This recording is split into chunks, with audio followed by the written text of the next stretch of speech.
top stories and the forewarned forecast. This is News 4 at 4.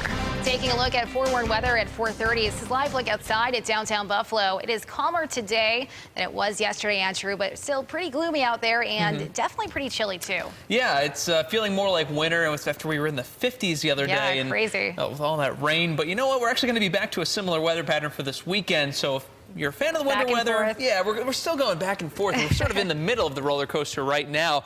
But we are tracking a big snowstorm that's going to be developing for the Northeast. We're just going to see minimal impacts here in western New York, a few inches south tonight. But there it is developing across the lower Midwest.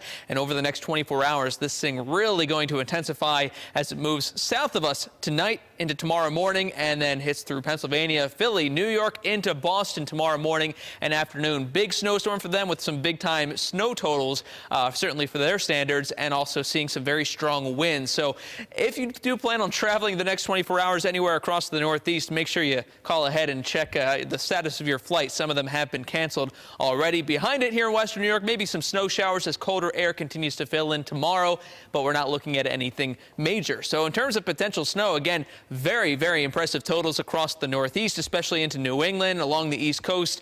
But here in western New York, just looking at a few inches, mainly in the southern tier. Temperatures outside, sub-freezing, but barely upper 20s around Buffalo, 31 at the Falls, some upper 20s in the southern tier. Thankfully, not as breezy as it has been, so wind chill's not really a factor.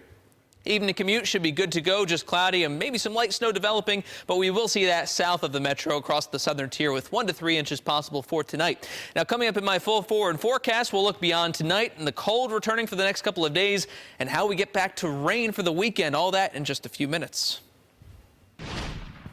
As part of our internal investigation, there's a lot of details right now that we just can't release. All new at 4:30, a sudden death is sparking a lot of questions. A man in his 20s died last night in police custody on the city's west side. It happened near Hoyt and Arnold, not far from West Ferry. Police tell us it happened while the man was being arrested. Multiple agencies are looking into this. News 4's Jen Shantz has been following this story. She joins us live in the newsroom with the latest. Jen. Yeah, Christy, both officers involved are now on administrative leave. We've learned the man's name is Wardell Davis and that he's from that area. Why he was approached by police, we still don't know. The department says it's part of this investigation and it's something they're not yet able to tell us. This morning, a group of friends and neighbors gathered around that corner where this all happened. The police tape is also still there. Here's what we do know. Police say they were investigating suspicious activity on the first block of Hoyt just before midnight. They spotted Davis and wanted to question him.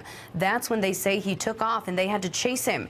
It was in the process of apprehending him that Lieutenant Jeff Ronaldo says the officers noticed something wasn't right.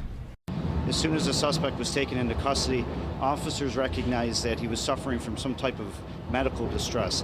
Officers immediately unhandcuffed the suspect and began first aid, including CPR. The suspect was transported to Buffalo General Hospital, where he was pronounced dead.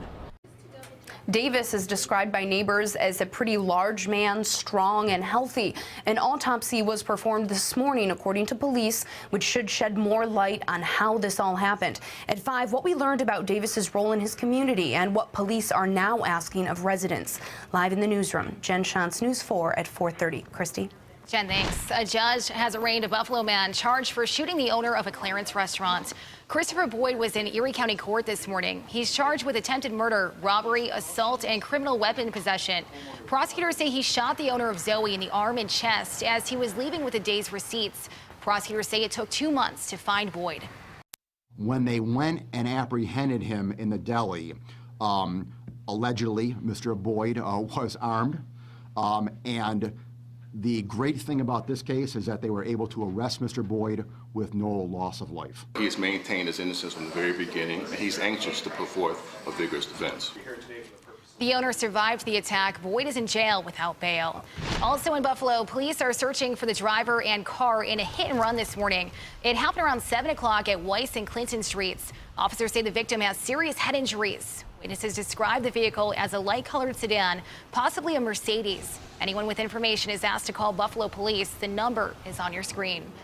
Senate Democrats put up another fight to stop another Trump cabinet nominee. Later today, the full Senate is expected to confirm Jeff Sessions to be U.S. Attorney General after a filibuster ended. Some Democrats have said he's racist. Massachusetts Senator Elizabeth Warren was barred from speaking after reading a 1986 letter from the widow of Dr. Martin Luther King Jr. The letter accused Sessions of using his power against black voters. 3 federal judges in California are deciding if President Trump's immigration ban will be restored or if the courts will continue to block it. The Justice Department argued last night 2 states that sued to stop the travel ban didn't have the right to do it because they were not directly harmed. DOJ lawyers also said the order is not a Muslim ban, even though it affects people from 7 predominantly Muslim countries. Plaintiffs have submitted evidence that they suggest shows that that was the motivation. So why shouldn't the case proceed perhaps to discovery to see if that really was the motivation or not? We're not saying the case shouldn't proceed, but it is extraordinary for a court to enjoin the president's national security determination based on some newspaper articles, and that's what has happened here. Whichever side loses is expected to appeal and likely send the case to the U.S. Supreme Court. In Chicago, families are caught in the middle of a budget mess. Chicago schools have had to cancel after-school activities indefinitely. Dana Kozlov has the story. An empty playground, no child in sight at STEM Magnet Academy after parents got some bad news from the Westside School's principal. They just sent us an email like just not even 30 minutes ago. It cites the $46 million budget freeze district-wide. As a result, I am being forced to cancel our after-school program, STEM's principal writes. I understand that this is a complete disservice to our children, but my hands are tied. What are parents supposed to do? You know, my daughter gets out at 2:45. There's no way I or him could be able to pick her up. And at this point, you just don't know, who to blame. Chicago Public Schools Chief Forrest Claypool does. The governor has reneged on his word. Blaming Governor Bruce Rauner and his, quote, Trumpian tactics for vetoing a bill that would have given CPS $215 million. Just like Donald Trump, he is going to score political points with his base by attacking Chicago. Specifically Chicago school children. But Rauner's camp fired back, saying CPS isn't getting the much-needed millions because state lawmakers failed to pass statewide pension reform, brokered in a bipartisan agreement last summer and contingent on getting the cash. Political football, parent headache. It is frustrating. Next on News 4, the question you don't want to answer.